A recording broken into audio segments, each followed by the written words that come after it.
et bienvenue à toi dans cette nouvelle vidéo. Aujourd'hui on va parler d'un sujet super important parce que ça y est, ça commence à arriver, la sélection en master.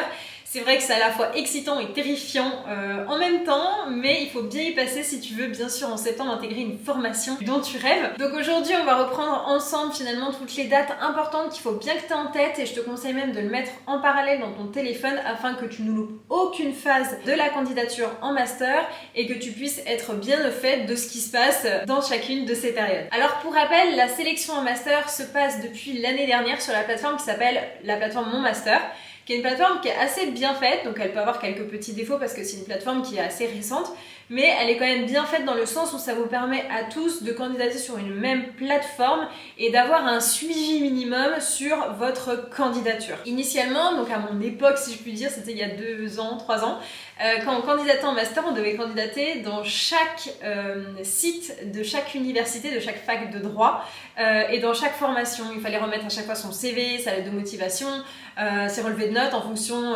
des masters. On ne nous demandait pas forcément la même chose, alors que là vous avez à peu près tout qui est auto-centré.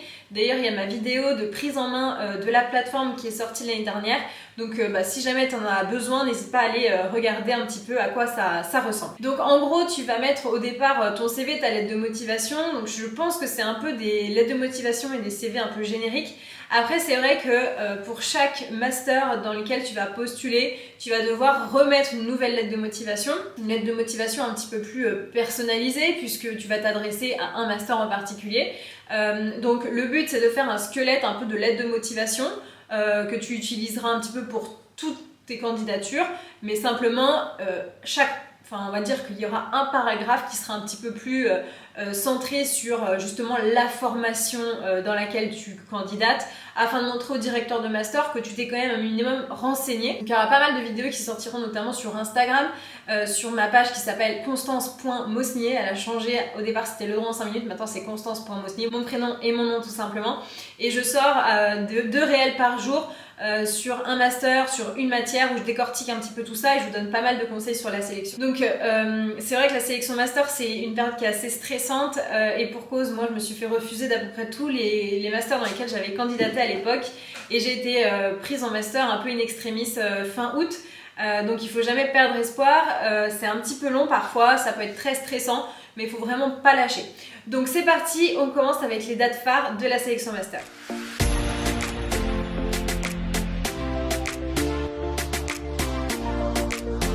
Le 29 janvier, donc dans une semaine, il y aura la publication de toutes les formations. Donc là, ça va être un petit peu l'Eldorado, vous allez avoir accès à la plateforme Mon Master et vous allez pouvoir regarder un petit peu toutes les formations qui vous sont proposées, France métropolitaine mais pas uniquement.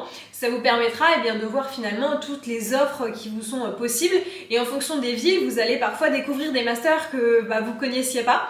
Donc premier conseil que je vous livre, c'est que la semaine prochaine, le 29 janvier, prenez le temps, ça va prendre pas mal de temps, mais prenez le week-end justement pour lister un petit peu tous les masters qui vous intéressent. Ne vous enfermez pas dans une spécialité, ouvrez-vous en tout cas à des spécialités qui vous semblent un petit peu inconnues mais qui vous intéressent. Parce que ça peut être une nouvelle porte ouverte en tout cas à des perspectives professionnelles très intéressantes. Donc en tout cas prenez le temps de regarder toutes les villes, donc les villes qui vous intéressent, mais pas uniquement, allez regarder d'autres villes aussi. Projetez-vous un petit peu, il y a toujours des solutions pour sortir un petit peu de la ville dans laquelle on a eu l'habitude d'étudier. Le but encore une fois c'est qu'en septembre vous ayez un master. Donc vous fermez pas de porte, ouvrez grand les yeux et puis prenez le temps de regarder tout ça. Ensuite, 2 dates très importantes. Du 26 février au 24 mars, ça va être la phase de dépôt des candidatures. Donc en gros, vous avez un petit mois, on va dire 1 mois, pour déposer vos candidatures dans toutes les formations que vous souhaitez. Comme l'année dernière, il me semble, c'est 15 formations classiques et 15 formations en alternance. Donc ça vous fait 30 vœux. À cela, je mets quand même une petite étoile. C'est pas que 15 masters, c'est 15 mentions de master. Dans une mention de master, parfois il y a différents parcours. Typiquement, droit des affaires. Vous allez avoir certainement un master en droit des affaires, parcours propriété intellectuelle, droit numérique, droit du travail. Imaginons droit bancaire. Eh bien, si vous candidatez dans tous ces parcours-là, finalement ça vous prend qu'un vœu. Ça vous prend pas les 4-5 vœux. Donc ça c'est quelque chose à prendre en compte parce que finalement vous n'avez pas que 30 masters, vous en avez plus, mais c'est bien, on parle bien de formation, de mention de master. Donc faites attention à ces petites spécificités-là. Et donc paniquez pas vis-à-vis du fait que vous devez finalement faire que 15 souhaits. Pareil pour l'alternance, très important, si vous avez l'opportunité de faire un master en alternance, foncez, c'est vraiment une très belle opportunité, ça va vous ouvrir plein de portes, vous allez gagner de l'argent, être un petit peu plus autonome financièrement et ça va vous permettre surtout d'avoir une vraie plus-value à la fin de votre formation en Master 2. Ensuite donc le 24 mars, c'est la fin des candidatures. Donc faites super attention, prenez vraiment le mois pour candidater dans toutes les formations que vous souhaitez. Je reviendrai dessus, mais ne privilégiez pas que les formations qui vous intéressent à 2000%, typiquement des étudiants qui ont envie de faire, je sais pas, du pénal. Ne faites pas que des candidatures en pénal. Essayez de voir un petit peu des matières qui sont peut-être moins prises par les étudiants, mais tout aussi intéressantes. Donc il y en a pas mal, j'en ai cité déjà dans plusieurs vidéos, mais notamment, je sais pas, les masters en droit numérique, en droit public, c'est des masters d'avenir. Vraiment, il y a beaucoup de choses par rapport à ces spécificités-là. Donc vous fermez pas complètement toutes les portes, ouvrez les yeux un petit peu par rapport à ce que vous voulez faire plus tard. En fait, si vous êtes intéressé par l'ENM, par le CRFPA par exemple, c'est vrai que les masters en droit public, ça va énormément vous aider. Donc, si vous êtes pris dans des masters type liberté fondamentale, bah ça peut vous aider énormément pour l'examen du CRFPA. Donc, c'est pas à négliger quand même, parce que ça peut vous permettre d'avoir un socle de connaissances d'avance par rapport aux autres. Donc, faites attention, je répète, 26 février, 24 mars, dépôt des candidatures. Ensuite, du 2 avril au 28 mai, là, ça va être long, vous allez devoir un petit peu attendre, parce que ça va être la phase vraiment d'examination de vos candidatures. C'est-à-dire que pendant 2 mois, eh bien, les directeurs de master vont prendre le temps de regarder toutes les candidatures. Je ne sais pas exactement comment ça se passe parce que y a un peu un mystère par rapport à ça. Mais en gros, généralement, ils ont 2000 demandes pour 30 places. Donc c'est vrai que c'est parfois un petit peu compliqué. Soyez un petit peu indulgents et patients. Je sais que c'est pas facile pour vous parce que vous êtes en attente, que c'est hyper stressant de ne pas savoir où est-ce qu'on va en septembre. Mais soyez un petit peu... soyez patients. Il y a des dates. Nous, on n'avait pas vraiment de date à notre époque. Donc c'est vrai que là, vous avez quand même des deadlines. Vous savez que du 2 avril au 28 mai, de toute manière, vous n'aurez pas de réponse. Vous allez devoir attendre, on est en train d'étudier vos demandes, etc. Ensuite, du 4 juin au 24 juin, c'est la phase d'admission. Donc en fait, là, les étudiants, vous allez recevoir vos vœux. On va vous dire si vous êtes pris ou si vous n'êtes pas pris. Vous allez également être classé en liste d'attente. Donc on panique pas, c'est quand même une phase qui dure 20 jours, ça bouge très vite, vous pouvez largement être centième sur liste d'attente et pouvoir intégrer le master, parce que tout le monde ne va pas forcément choisir le master dans lequel vous êtes en liste d'attente, et donc ça va faire bouger beaucoup de places, sachant qu'il y a énormément d'étudiants qui candidatent en master. Être 100 sur la liste d'attente, il n'y a pas à paniquer, on attend, et puis on voit le 24 juin. Et on n'oublie pas, enfin, que du 25 juin jusqu'au 31 juillet, il y a la phase complémentaire. Cette phase, elle est extraordinaire parce que nous, on n'avait presque pas ça. Il n'y avait que certaines facs qui proposaient des phases complémentaires.